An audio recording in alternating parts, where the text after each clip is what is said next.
বিক্ষিপ্তভাবে কিছু শিক্ষার্থী হল ছাড়ছে। আমরা দেখছি যে বিশেষ করে ছাত্রীরা হল ছাড়ছে বিক্ষিপ্তভাবে। সেটি এখন পর্যন্ত, কারণ ঢাকা বিশ্ববিদ্যালয় প্রশাসনের পক্ষ থেকে কোনো নির্দেশনা এখনো আসেনি হল ছাড়ার। এই মুহূর্তে বিশ্ববিদ্যালয়ের উপাচার্যের যে বাসভবন, সেখানে জরুরি সিন্ডিকেট সভা চলছে।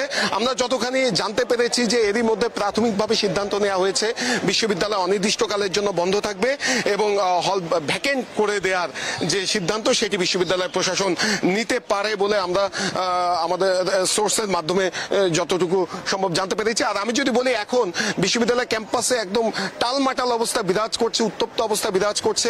বিপুল সংখ্যক আইন শৃঙ্খলা রক্ষাকারী বাহিনীর সদস্যরা নিয়োজিত রয়েছেন, পুলিশ, বিজিবি সহ বিভিন্ন বাহিনীর সদস্যরা এখানে নিয়োজিত রয়েছেন।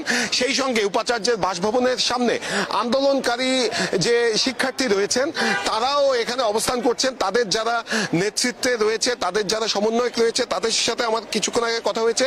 তারা যেটি বলছেন যে তারা বিশ্ববিদ্যালয়ের শিক্ষকদের সাথে কিছুক্ষণ আগে দেখা করতে আসতে চেয়েছিলেন, যে যাতে করে বিশ্ববিদ্যালয় বন্ধের সিদ্ধান্ত না দেয়, কারণ তারা কোটা সংস্কারের যে আন্দোলন করছে, এখন যদি বিশ্ববিদ্যালয় বন্ধের সিদ্ধান্ত নেয় এবং হল ভ্যাকেন্টের সিদ্ধান্ত নেওয়া হয়, তাহলে তাদের সেই আন্দোলন স্তীমিত হয়ে যাবে বলে এই আন্দোলনকারী শিক্ষার্থীরা বলছেন।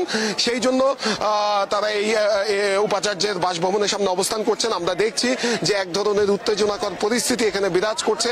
শিক্ষার্থীদের পক্ষ থেকে বলা হচ্ছে, গতকাল দিনভর যে দেশের বিভিন্ন জায়গায় যে সংঘর্ষ হয়েছে এবং সেখানে তাদের অসংখ্য শিক্ষার্থী আহত হয়েছেন। আমরা দেখছি যে বিশ্ববিদ্যালয়ে যে এফ রহমান হল রয়েছে, সেই এফ রহমান হলের আগে, অর্থাৎ মহসিন হলের মাঠের সামনে আগুন জ্বালিয়ে সেখানে বিক্ষোভ করছেন শিক্ষার্থীদের একটি অংশ।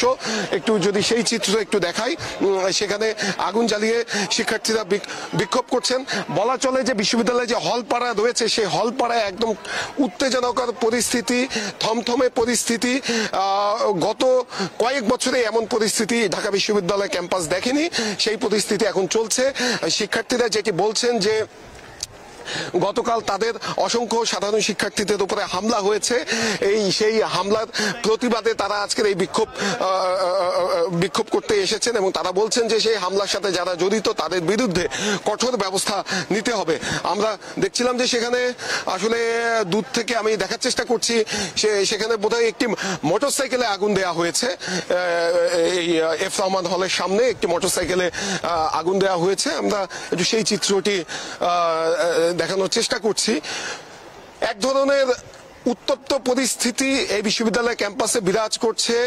আমি যদি বলি, বিশ্ববিদ্যালয়ের যে ফটকগুলো রয়েছে, এই নীলক্ষেত মোড়, শাহবাগ মোড়, এই শিক্ষা ভবনের সামনে চাংখারপুল মোড়, এই ফটকগুলোতে বিপুল সংখ্যক আইন শৃঙ্খলা রক্ষাকারী বাহিনীর সদস্যরা সেখানে নিয়োজিত রয়েছেন এবং সকল ধরনের গাড়ি চলাচল, শুধুমাত্র গণমাধ্যম এবং অ্যাম্বুলেন্স এবং আইন শৃঙ্খলা রক্ষাকারী বাহিনীর সদস্যদের যে গাড়ি রয়েছে, সেই গাড়িগুলো ছাড়া বাকি গাড়ি চলাচল এই বিশ্ববিদ্যালয় ক্যাম্পাসের মধ্যে করতে দেওয়া হচ্ছে না।